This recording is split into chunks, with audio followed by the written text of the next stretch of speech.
And I say it's more of like a life coaching experience that entire week. It starts at 7:30 in the morning, and it could easily go way past 10 o'clock at night, depending on the participants. I'm not going to rush them through this.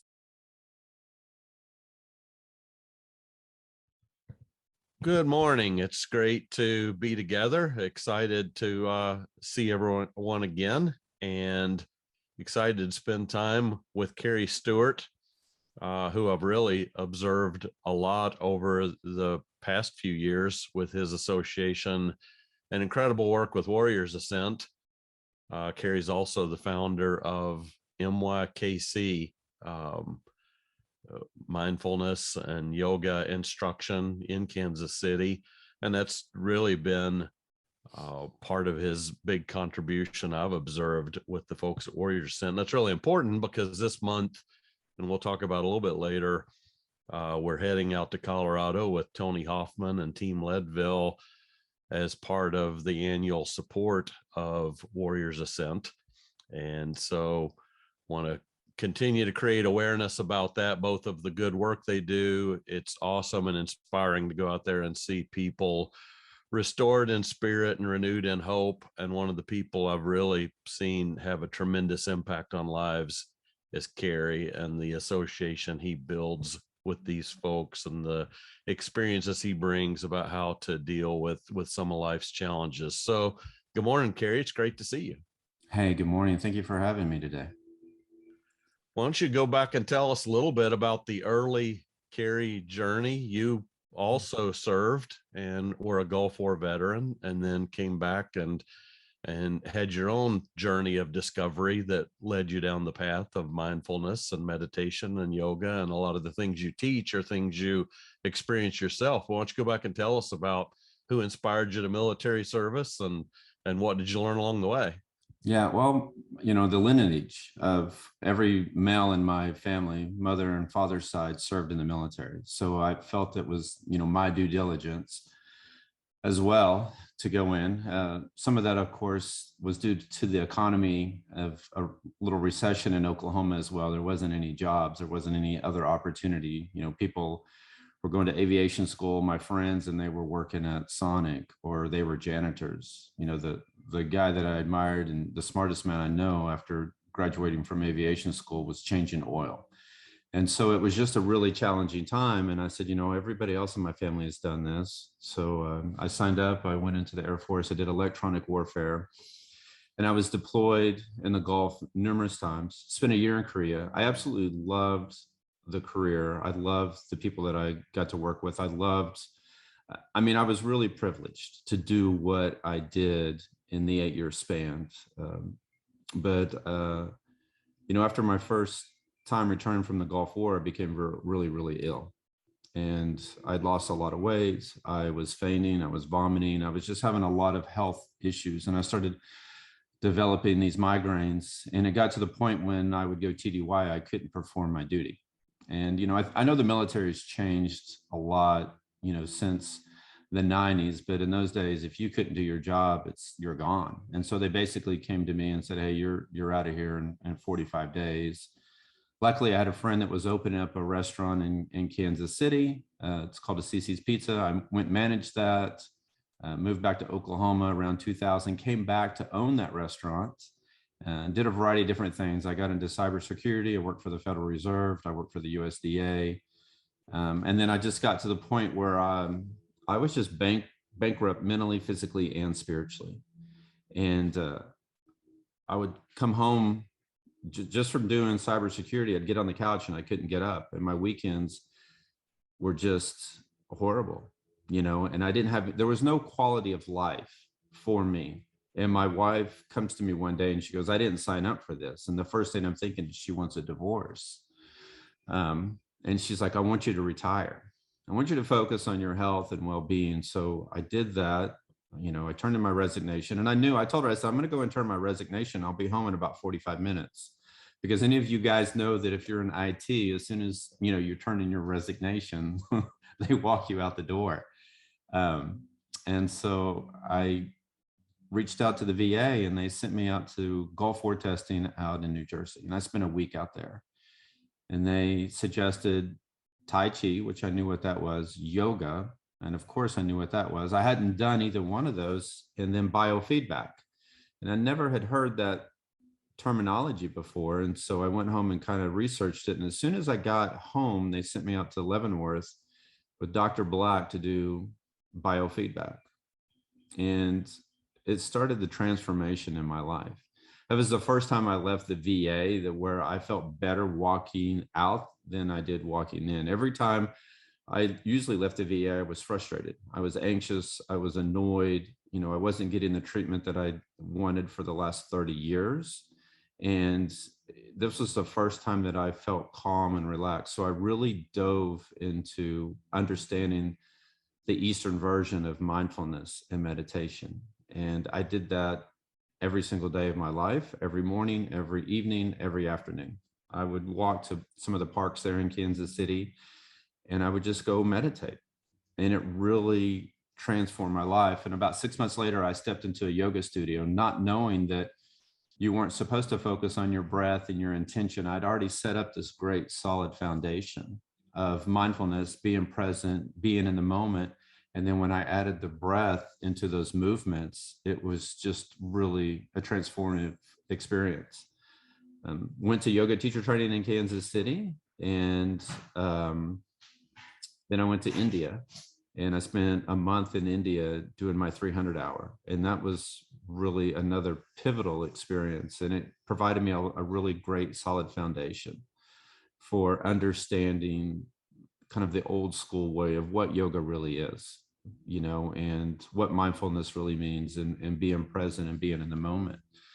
I've been with Warriors Ascent for 6 years, and I really appreciate, Mike Kinney and Tony Hoffman for trusting me on this journey and this path, and giving me the opportunity to share my real life experiences of what and how mindfulness and meditation has transformed my life, as well as hundreds of the participants, their family, their friends and colleagues that have gone through. Well, I'm sure with the folks you work with, and I've heard this said many times there, that, they come in maybe with negative perceptions, misconceptions about yoga, mindfulness, meditation, and I'm not going to do that stuff. And so for those that don't know what that stuff is, why don't you talk us a little bit through the methodology and the background and the things that are misconceptions and what we ought to know that we don't know? Yeah, well, I'll tell you how I introduce myself every single time. Is I walk in and I tell them I'm Kerry Steuart, I'm a Gulf War veteran, and that in this space you are accepted for who you are. You are loved for who you are, and there's no social comparisons of who you were in the past, who you are today, or who you might be in the future, and that I love and accept you for who you are. And a lot of grown men will tell me I'm the first grown man that's ever told them that they love them. And at first they don't believe it. They're like, oh, this guy's full of shit. But then after a day or two, they realize that I truly do love and accept them unconditionally for who they are. Now, mindfulness and meditation is about acceptance and awareness. And until we can accept who we are completely, we cannot go forward without being mindful and being present. We have too many doubts and fears and anxiety and stress. And that's the foundation of that, is providing a space for these people to feel accepted and to feel loved and not have any social pressures of what's going on. And then they're allowed to be mindful and be in the moment. And we dive into self-care, and they begin to understand that, because everybody hears this buzzword of self-care. And I explained to them that yoga is not just what you do on the mat, but it's a whole holistic lifestyle. It's getting enough sleep. It's what you eat. It's your total environment. It's where you work. It's your relationships. It's everything about your life is yoga. And that yoga does two things for us each and every day. It lets us know those things in our life that we're doing well, and also those things in our life that we need to work on. And so that's why we get so distracted with YouTube and Hulu and Netflix and kids sports. And we do all these other things in our life to preoccupy our minds so we can't be alone with ourselves. And so those are that's going to be the founding principle about it, is acceptance and unconditional love and awareness. And then we dive into what that really means. And so with self-care, it gives people the opportunity to understand what it is for them after the 3 or 4 days. And I'll reiterate, there was a lady last year that she came in Thursday. She was so excited. She was so bubbly. And she's like, oh my gosh, guys, I found out my version of self-care. I found out my version of self-care. And she goes, I hope you ladies don't think I'm morbid. And we're all like, what does she have? What does she say? She goes, it's deer hunting. I love to go deer hunting because I'm just alone. I don't have to be with my husband. I don't have to be with my kids. I don't have to wash dishes. I don't have to do anything. And it's not about it, whether or not I get a deer or not. It's about me being alone in nature. And I think through the journey and the path, we begin to understand our version of self-care and how that changes throughout our life, where it could be a hike or a walk, or maybe it's just alone, reading a book somewhere. And giving people that space and giving them the permission to be themselves and also be vulnerable. Vulnerable is one of the biggest keys. And I explain it this way, that being vulnerable is raw, authentic, real, and genuine. But there's another key component to that is not holding back. We've all been in relationships where we feel like somebody's holding back or you're holding back in the relationship. When you're truly vulnerable, you're giving your all. You're giving 100% and you're not holding anything back. And providing that space for these people is one of the most pivotal points as well. That way they can be themselves. They feel like they can be raw, authentic, real, and genuine that week, and they can be who they need to be to begin to heal and recover.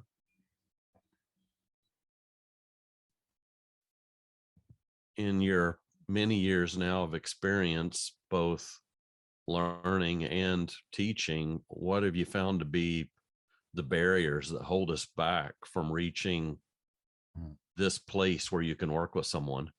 Guilt, shame, regret, unable to forgive. We can't forgive, I tell people this all the time, all the innocent lives that we took during the Gulf War. It haunts us each and every day, all those families. And so being able to forgive ourselves of everything that we've done during those times is one of the number one keys. Now, that key is also in relationships personally and professionally. If me and Mike Kinney get in a fight and I don't forgive him, then I've built up walls and barriers, right? And it may not have been intentional. It's drawing people back to your authentic self as well. What was Mike's true intention? Why did we get in our little scuffle and fight? Or what was going on with me? Maybe it was projection. So forgiveness is one of those biggest keys. And that has to also go in with acceptance and vulnerability. And, part of that journey in the path is, we talk about the hero's journey, but we also do a ceremony of the dead where we write letters and we burn them. And it gives those people the opportunity to really let the past go that they've been hanging on to, and a lot of the trauma from the past that they've held on to. But until we can forgive ourselves then we can't find acceptance. And then when we can find acceptance, we can be okay with who we are today. I think one of the things that's remarkable to me is in your work at Warriors Ascent, a week seems like a tremendously short amount of time to build trust. And yet you do that. I see this connection you've got with people that goes on for years. How do you break those walls down and build that connection that fast with folks that come in probably with a lot of barriers up and a lot of walls up that's led them into this situation anyways, and you managed to get over that wall pretty fast? Listen, my wife says, my superpower, the most, gifted thing I have is I'm a great listener. So the first day I've got this journal, I just put it away, but I have this journal and I listen to their stories and I write down what they're struggling with, like the root cause of what's going on with them. Is it forgiveness, or is it guilt, or is it shame, or is it trauma, or have they been raped or sexually abused, or whatever it may have been in their life? And the talks that we have in the evening. So the first night is really about self-care. And then the second day I dive into self-care. And then I talk about healthy boundaries and what does that mean personally and professionally. And then we finish up about turning conflict into intimacy. I give them real life scenarios and real life stories of myself and other participants that have gone through the last 6 years to make it more relatable. and to make it, give them the opportunity to open up even more and to share. So in the evenings, I could do this talk in probably 30 minutes, but it lasts well over 2 hours because they really begin to share their story.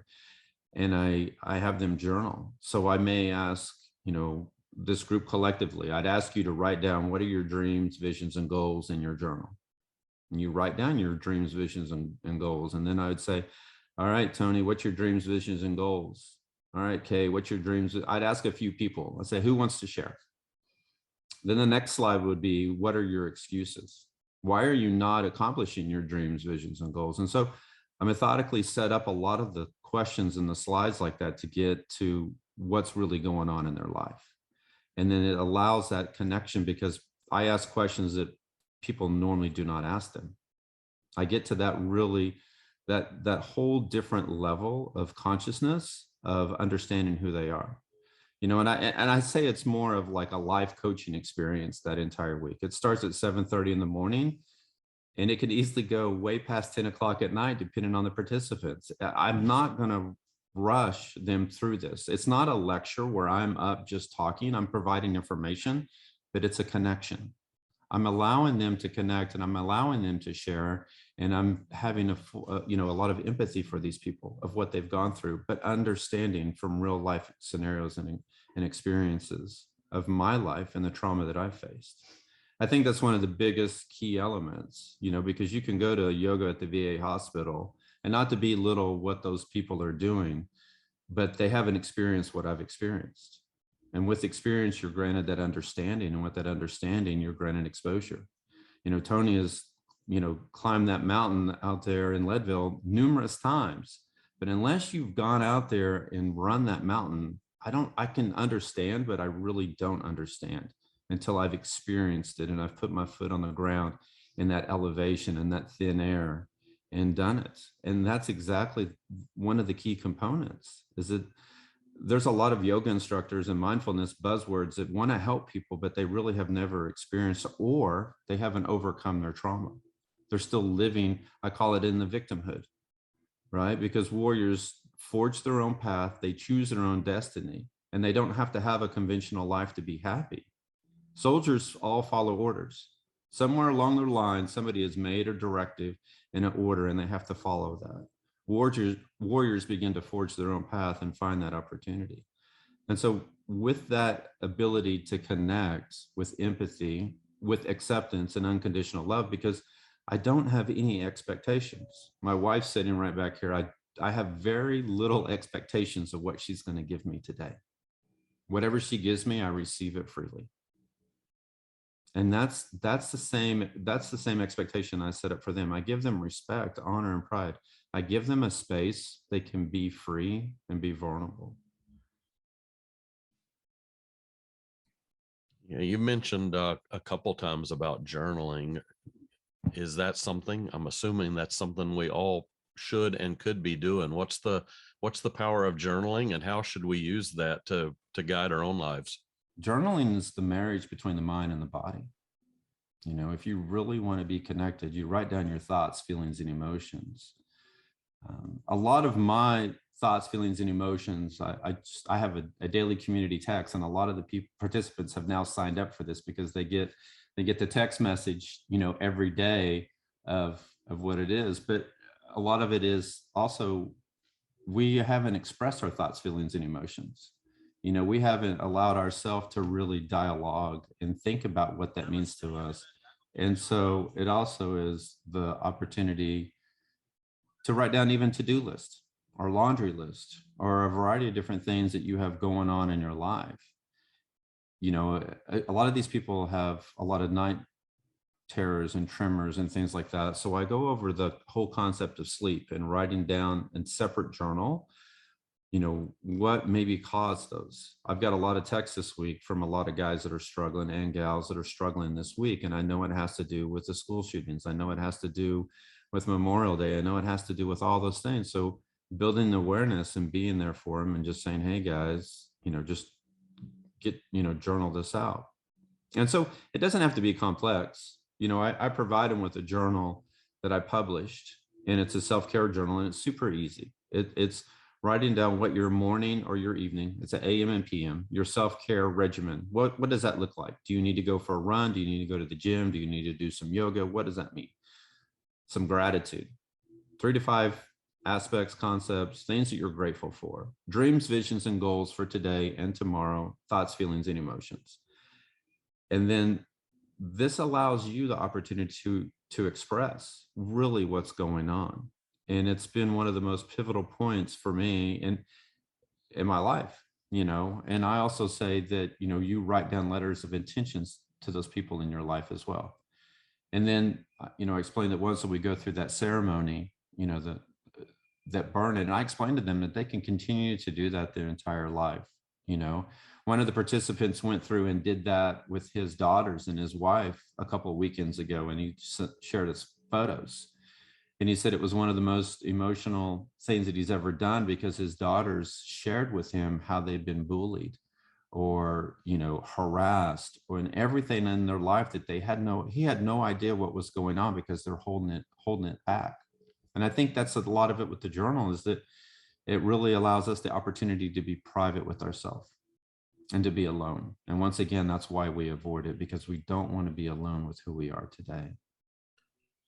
A lot of folks from a variety of venues, their purpose becomes what they do instead of who they are. And I know you deal with a lot of folks who their purpose, their identity is their career in the Army, or their career as a firefighter or a policeman, and without that, folks start to flounder. And it can be from any career. I've seen people, they've spent 20 years in a company and that was all they knew, and then, or they're selling their business and that was all they knew. And so how do you weave this journey into helping people rediscover their purpose is about who they are and not what they do?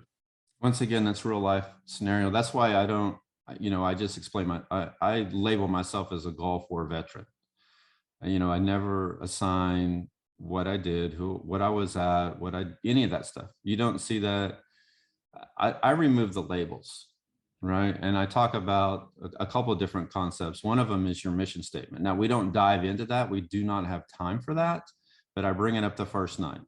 And I say that, if most of us were in the military, or most of us worked for a corporate organization, and we had a mission statement, and that's your opportunity to direct your path, right? Where do you want to go? And you can't do it without a mission statement. It's impossible. You're just here one day and you're there and you're there, and maybe your mission statement needs to change. So a lot of it has to do with your mission statement, but it also has to do, and I'll talk a lot about this, about being mindful and present, is releasing your attachments to success and your attachments to failures. We're hanging on to the wins. We're hanging on to any time we lost, and I'll use an analogy of, the Chiefs or the Royals, when I'm doing better at this, I'm not into sports, but when they've won the Super Bowl or the World Series, they have a big parade. And they only celebrate the wins like that. They don't celebrate the losses. And in our life, failure is feedback. That's how we learn, and that's how we grow, is all the failures in our life, right? And so don't look at that in a negative connotation, but look at it as an opportunity to grow. And so realizing that that does not define who you are. You're not defined by your weight, right? You're not defined by your age, your gender. It's who you are, and it's what you do with your life. And so having those discussions once again in the evening, and allowing them the opportunity to realize that. And I'll tell you, some people still struggle. They live in those, I call high school glory days of, we won the touchdown and we've done this, but it's taken, and I'll use Nick. Nick was a great guy. He came through. It took him about 1.5 years to finally let go of those attachments to success and failure, and then really be vulnerable. And now this guy is really just truly transformed. And we hang on to so many of those things in our life. And we do that in every aspect, unfortunately, in America, whether you're driving or cooking or what you're doing at work. And I talk about, being process oriented and not as much goal oriented. So it's great to have dreams, visions, and goals. But if you never achieve it, how is it okay? Is it okay that you've enjoyed the journey and the process of getting there? and you've been able to be mindful and be present. Like if I went to go run Leadville, it's just not going to happen. Physically, I cannot do that run. But if I did part of it and I enjoyed the journey and I got SAG support and somebody come and pick me up and took me across the finish line, I could still celebrate with those guys, right? And it's part of being in that type of community and not having all those attachments and not having all those labels of just being who you are. We do an exercise called Who Am I? The first night, and we swap journals. And so the guy next to you will ask you, who are you? And you just write down who you are. And then on Wednesday night, I have them go over that and look and say, how have you changed your perspective of who you are? And then I asked them to set a calendar reminder and do it in 6 months from now and go back and look and see who they are and realize how they relabel themselves on this journey and this path.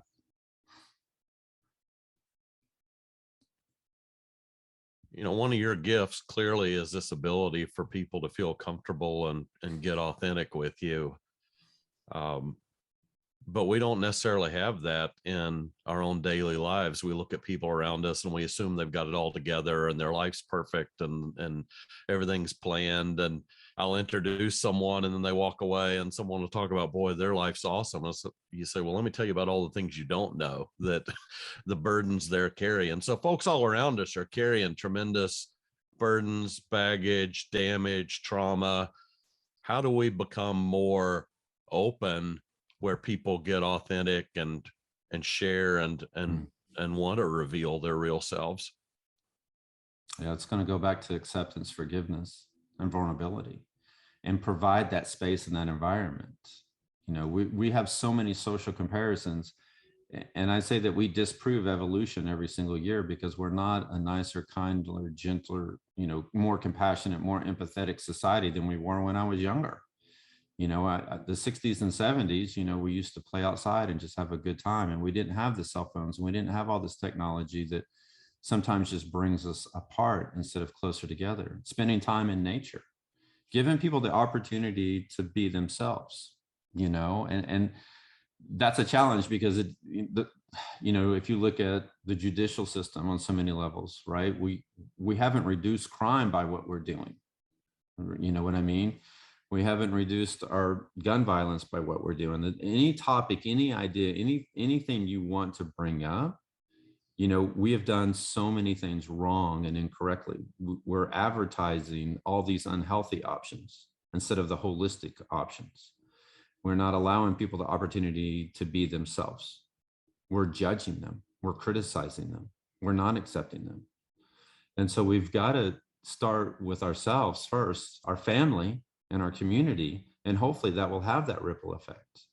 You know, that my family, you know, is a family that loves and accepts our community, that respects and honors one another.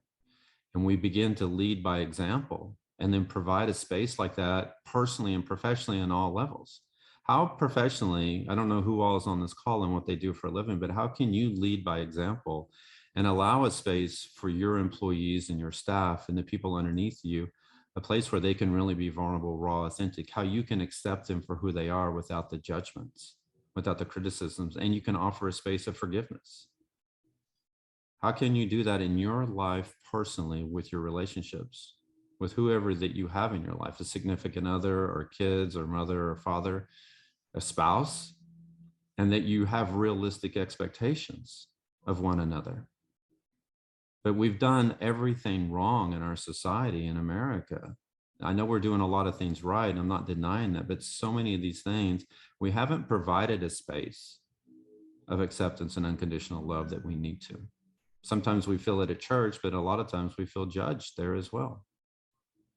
It's more about the spiritual insight. It's about, and I'll also say emotional intelligence.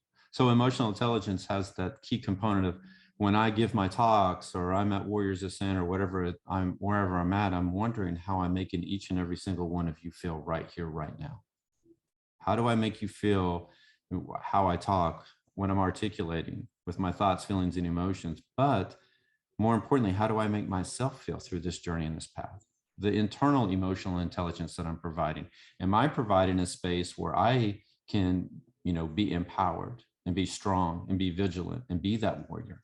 What am I doing for myself? And you can call that self-care as well, but the core component of that is emotional intelligence.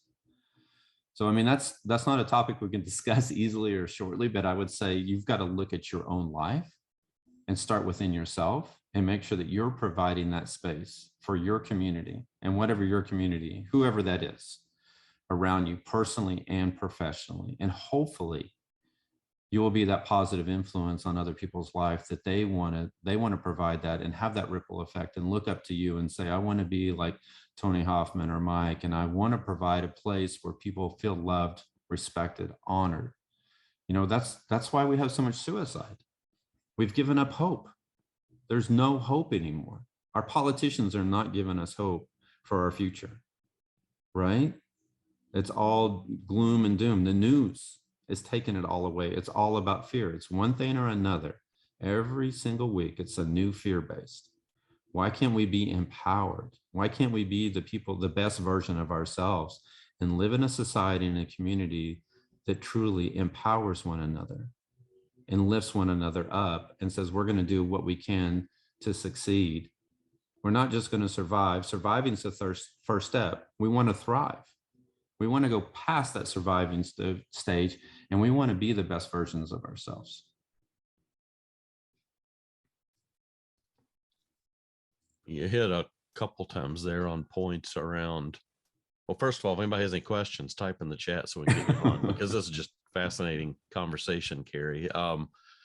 But you hit a couple times on the division and the media and social media. How much in your work in helping coach people on healing and self-care do you address that getting in that phone and getting in that computer and is a minefield and not the best place to be? Constantly. I mean, during Warriors Ascent, we've set it up as, I mean, and that's another thing I really appreciate. Mike trusted me. I start at 7:30 in the morning, and there's a lot of other providers that go out through the day, but we will be there until 10 o'clock at night. So they're disconnected. Heartland also is a great, if you guys haven't been out to the Heartland, you know, I'm encourage each and every one of you to come out in, you know, August, September, and October on a Friday for a graduation and see what it's like out there and see these participants, and see the change and hear their stories. You know, hear how, you know, these guys, you know, go to pull the trigger and the gun didn't go off, or they were going to come and this was going to be their last stop. So, you know, I think giving people that, once again, that space, but it's, I'm sorry, my mind just went off. What was the question again? We're talking about coaching people on coaching. So healthy avoidance of technology, yeah, how to manage that, how to, you know, how to healthy use. I tell people to turn off all notifications on their phone. And I actually have a little YouTube video that I share quite frequently, because if your phone's vibrating or beeping, now you're distracted. And I constantly ask them throughout the week, every single day, what's distracting you from being present? And then once you begin to analyze and journal that and write down what's distracting you from being present, you begin to realize what's going on. It could be your finances. It could be relationships, personally, professionally, sexually, whatever it may be that's going on in your life. But I also tell them that, like, personally, I don't work with anybody until we've developed your game plan and your mission statement. So if you came to me and said, Kerry, I want to work with you, I said, okay, first thing is your mission statement, because otherwise it's a waste of my time. It really is. I don't work with people on a professional, personal level unless they've developed a mission statement, because they're all over the place. They're all over the board and they don't have a direction.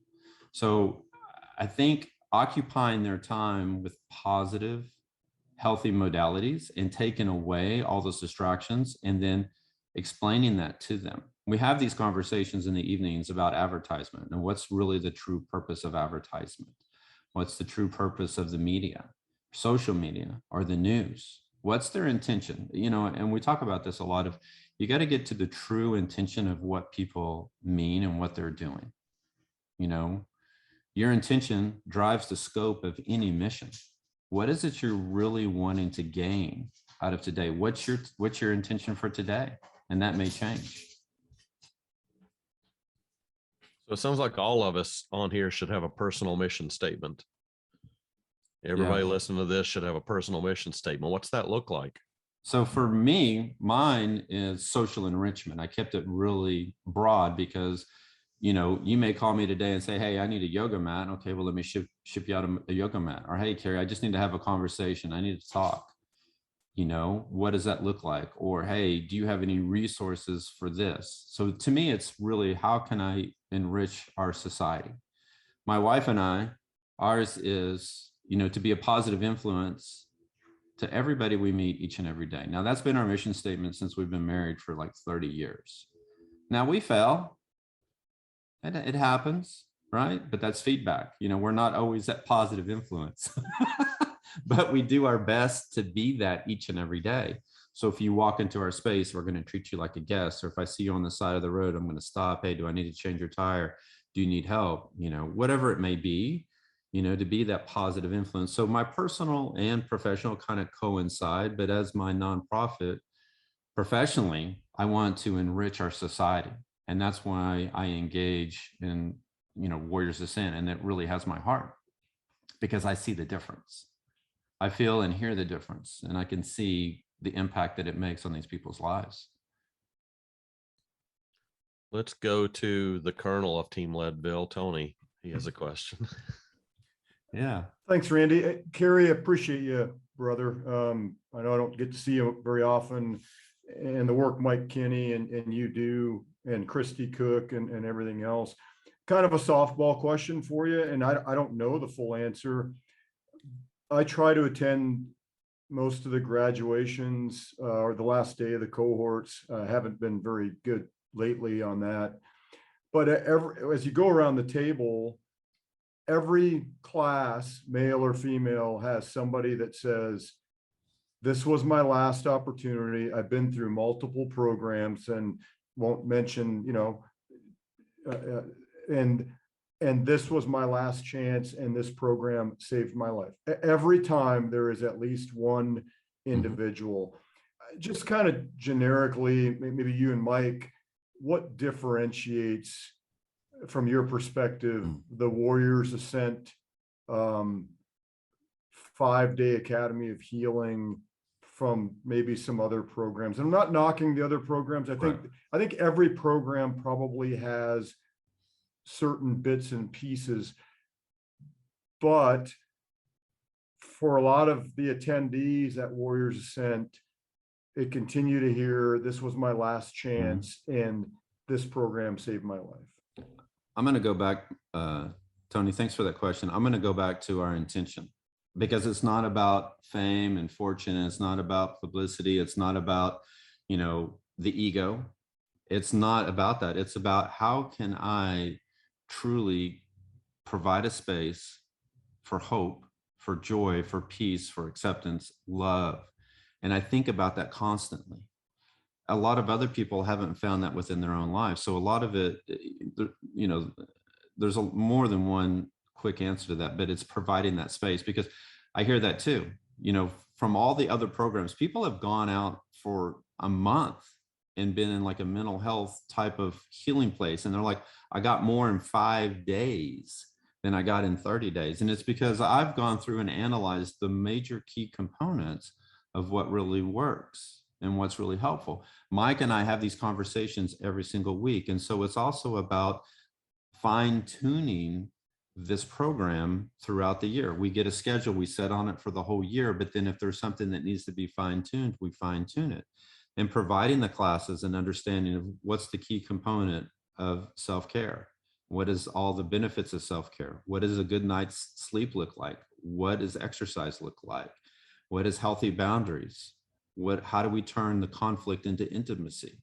So those key components of what we do, and all the ritualistic, and it's also having a variety of providers. So, Anna gets in the morning on the first day, and she gives them that space, and the way she allows them just to think that they're not in a rush, right? And her whole demeanor.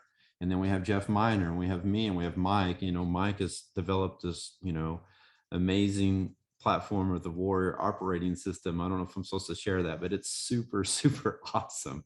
And so they're getting the same message from all the providers, and we have the same intention, but every day it's a different theme. So, Tuesday's really about being vulnerable. What does that really mean?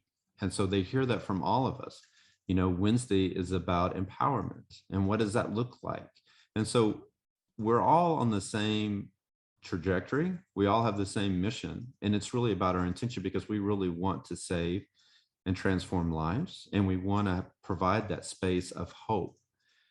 So that's going to be the key element. What I hear the most is that they say that we've hit every aspect, every major aspect. We've given them only the information they need, not what they don't need. We're not giving them any other extra, information that's going to waste their time and their very long days.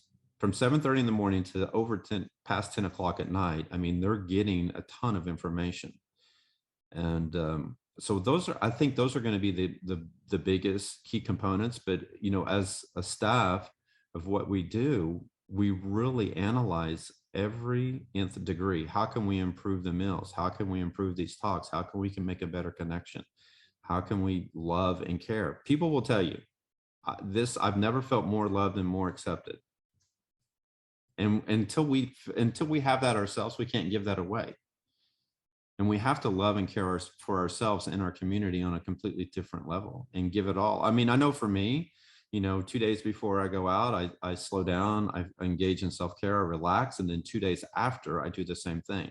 I allow myself the opportunity to really focus on what I need to for myself first. So then I can take care of those people during that week. Mike, do you have anything you want to add? I mean, a little bit, my brother. No, great stuff. I think you've teed it all up so very, very nicely. I would say, the differentiator one is that, some of the metacognitive aspects. So as Kerry was pointing out, that Monday is a stage setter. So we use Daniel Kahneman, thinking fast and slow, for system 1 and system 2 thinking. And there's some other, I'll say, cognitive behavioral aspects, but I won't get all into that and bore everybody. But that is a real stage setter. Dr. Leese, PhD with 38 years of clinical experience, helped us, I'll say, architect that. And he's at KU and KU Med in the psychology department. Number 2, self-care, which Kerry's really dived down into. It's teaching people what self-care is, but then for the first responder and veteran community, giving them license to actually take care of themselves, because this is a community, that feels, I got to put others first, I come second, and it's a distant second. And when we're like, hey, sharpen the saw, to use a Stephen Covey-ism, it's like, if you're not taking care of yourself, you're not showing up as your best self, you're not doing anybody any good. So there's that. Then I'll tell you the feedback I get from the group, when I interview people, and as Kerry pointed out, you'll hear their stories and their testimonials, pretty sobering things, in terms of, hey, this was it for me. Had this not worked, boom, I would have ended it. And you're just like, geez, that's crazy, but, in talking to them, I hear constantly the impact that Kerry has on them, beyond just the yoga and the self-care aspects, even just like the concept of having a personal mission. So to use the clinical terms, there's self-efficacy, which is, hey, being more effective, being more in control of oneself, and understanding those rubrics. But then there's self-actualization, and that's the thing that Kerry's touching upon with the mission. And that's, and, for the people in this audience, many of whom I would imagine have a good sense of self and know what it is they want to accomplish in life. I'm here to tell you, there are many of people that they are a ship adrift. And those are even people that, are high functioning, but maybe they're transitioning careers. Maybe they're entering into a new chapter of their life, and it's very disconcerting for them to, like, who am I? And when their identity is so inextricably linked with their profession or who they were, and once that's stricken from them, they're like, who am I now? So when Kerry goes through, the process of saying, hey, what's your mission? It makes them really introspect and go, whoa. The last thing I'll say is just the group aspects. What I continue to hear time and again, and Kerry's teed it up already, so many people are like, hey, I've been one-on-one with clinicians and counselors and all of that stuff. And with all due respect to them, they're wonderful and they have a lot of book knowledge, but they really don't get me. You know, I'm looking at them going, you have no idea what I've been through. You really can't relate. But now the real game changer, and this is coming from the graduates themselves, is then that first day when they share openly, and then somebody else across the room goes, I'm with you, brother or sister. I've been there. I can relate. Immediately, you know, these people go from feeling isolated and that nobody gets me, nobody can relate, to all of a sudden now they know they're in a room with other people that really intuitively and authentically understand. That right there is transformative and powerful. So with that, I'll stop. Thanks, Mike. Marilyn, I know we have talked in the past, has a grandson in the military all the way through all of American history. So she has a lot of affinity for the challenges of military service. So Marilyn? Yes. Well, first of all, I want to thank you for your service, Kerry. That's number one. And yes, my family, actually, we have had a family member since the Revolutionary War. And It must be related. in World War II and in Vietnam, my grandmother had 3 of her children in each one of those conflicts. So, you know, I give her kudos. She was a very, very strong woman. And yes, my grandson is now in the Marines in Central Intelligence with them. So, but first of all, I heard the other day, I believe, and you can correct me, that every 22 minutes there is a veteran that commits suicide. Well, so the ratio, unfortunately, the VA doesn't provide the data immediately. It's a year behind. Yeah, but I will say we were down 17 2 years ago, and then last year we went up 50% increase. So we're about 24 per day. Wow. Wow. So here's my question. How do we, if we know someone who could use your help, how do they get in touch with you? Me personally, or with Warriors Ascent, you know, yeah, if you can go to warriorsascent.org, and then it'll have the schedule, and then they can sign up there. Okay. Good. Thank you. Thank you. Yeah. And it's a free program. I mean, that's one of the things too that really shocks people is, you know, thanks to people like Tony that, you know, do so much fundraising that this program is free. That's fantastic. Yeah, that is really, really fantastic. Yeah. And I think that's another thing is they realize, wow, I didn't have, you know, all this cost them is their time. You know, and I tell people, if you want to be the best version of yourself, then come to this program. You will not regret it. There's no regrets going through this program. It will really transform who you are and help you personally and professionally.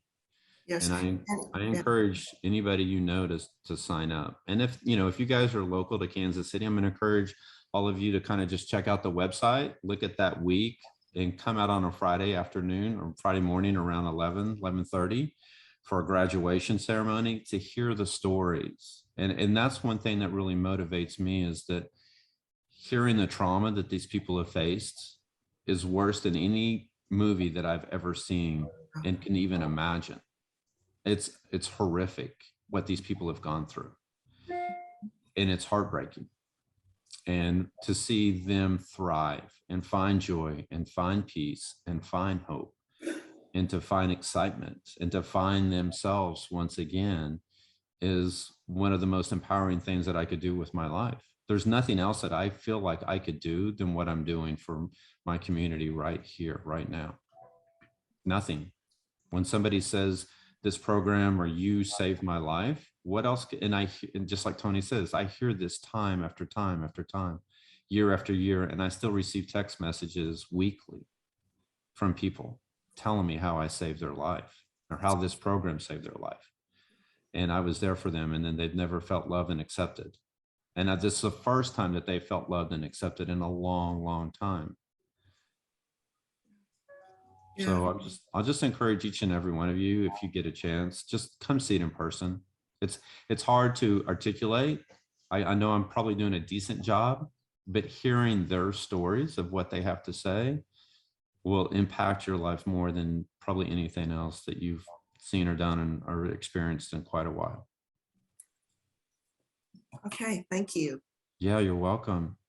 I think Tony typed in here that veterans are 7% of our population, but 14% of our suicides.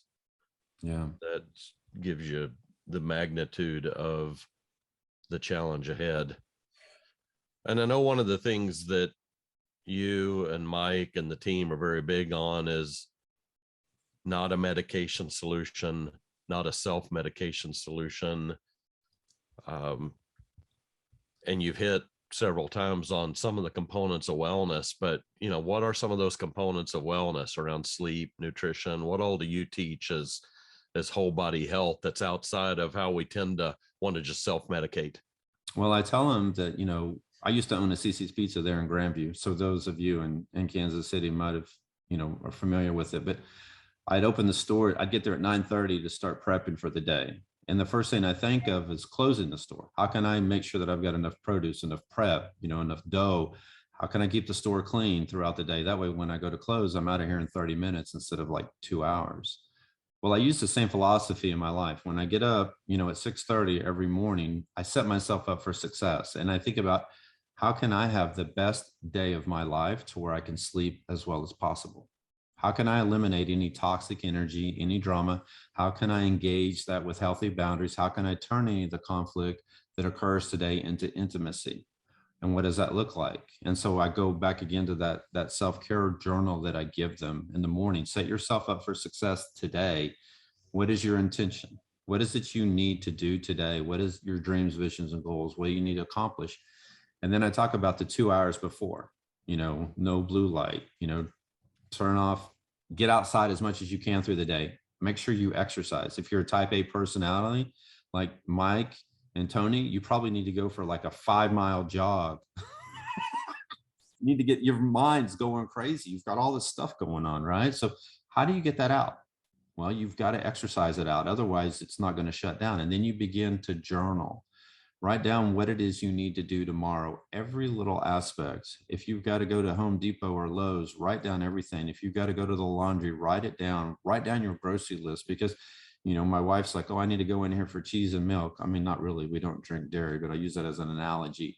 And she'll walk out with everything but the cheese and the milk. Oh, I got to go back in. And that's just how our brains, we're not going to remember everything. We truly can't multitask, So I think setting yourself up for success, journaling and going through a really great self-care regimen. What does that look like?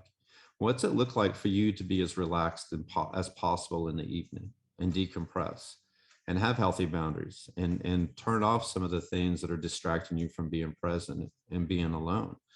So the talk's about 30 minutes. And I tell them that, melatonin is a thing that I suggest temporarily, because if you begin to take it a lot, then your body doesn't produce as much melatonin. Right. And so do it temporarily, do it for a couple of weeks, go off for a week, see how you do. Right. And then I talk about the sleep regimen of like most of these guys are only sleeping 4 hours a night. And I said, well, try to go to bed and get up at the same time every day. So if you're only sleeping 4 hours, and I use the analogy of 6. So go to bed at 2 a.m. and do that for a week and get up at 6. And then once you're sleeping more than 4 hours, then go to bed at 1.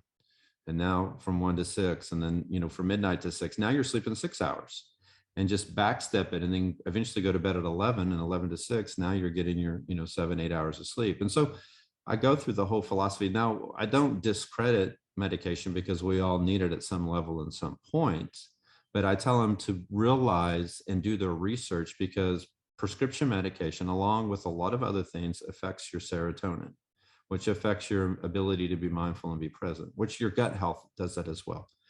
And 90% of it's made in your gut. And then now they've done clinical trials to realize that it's not a one-stop shop for pharmaceutical medicine. You can't prescribe the same amount of dosage to every person because every person is different. And so you may need less and you may need more. And so get into the science behind it and understanding the why of what's going on. So I don't ever say, don't take medication, because I still have to take it for my migraines. I still have to get Botox and sumatriptan and all those other things. So I give them real life examples, but when I know I take a sumatriptan shot, I know it's going to affect my serotonin level, and I know it's going to affect my ability to be mindful and be present. So I tell them to do their due diligence and their research and do what's best for them. to take accountability, I guess, of their health, right? That's part of it. And I encourage all of them to do a blood sample. That's the first thing. I said, go get a blood sample and see where you're at with all your thyroids and all your vitamins, because then it's scientifically proven. I give the talk of the Eastern and the Western, of all the benefits of like biofeedback. Biofeedback's great because they monitor your oxygen and your pulse and your heart rate. They monitor everything, right? Where the Eastern version is, hey, this feels really good, go do it. It makes me feel calm and relaxed after I did mindfulness. So when you interweave and get the scientific part behind and I'm thankful for that. I'm thankful that they've done a lot of clinical trials and studies over mindfulness and meditation to prove the difference, that the amygdala begins to shrink, and that mindfulness and meditation has a bigger benefit a lot of times than the runner's high. Don't tell Tony that, but so the scientific aspect of it is very, very vital. Just like with the medication, I just don't want us to become completely codependent on a lot of those things. Just like the drugs and alcohol, because a lot of times that's what happens. It's one thing after another. It's the opioids, it's the drugs, it's the alcohol. How can I avoid who I am? And that's one of the another key components that I didn't mention earlier, but we have avoided being in touch. You can't selectively numb, any emotions. If I don't want to have fear, then and then guilt and shame, then I'm also numbing my joy and my peace. So you had 52-ish cohorts, I believe. 52, Yes, sir. 53, over 500 people.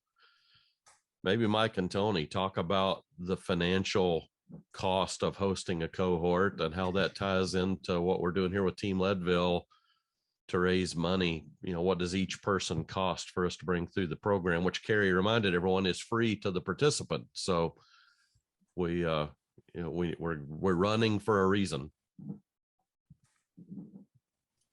Sure. Hey, I'd be happy to speak to it. So we like to say rough order of magnitude, 2,000 per individual, and with that, that wraps up the cost of, everything, overhead, the stay at Heartland, food, clinician costs, et cetera, et cetera. So people are surprised a lot of times when they say this program is free to all participants. It's like, absolutely.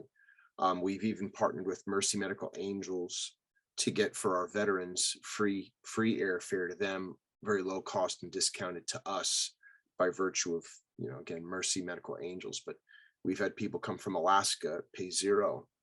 So all of that comes, I'll say, at a cost to us, which is fundraising and all of that stuff, which leads me to Team Leadville and Tony Hoffman.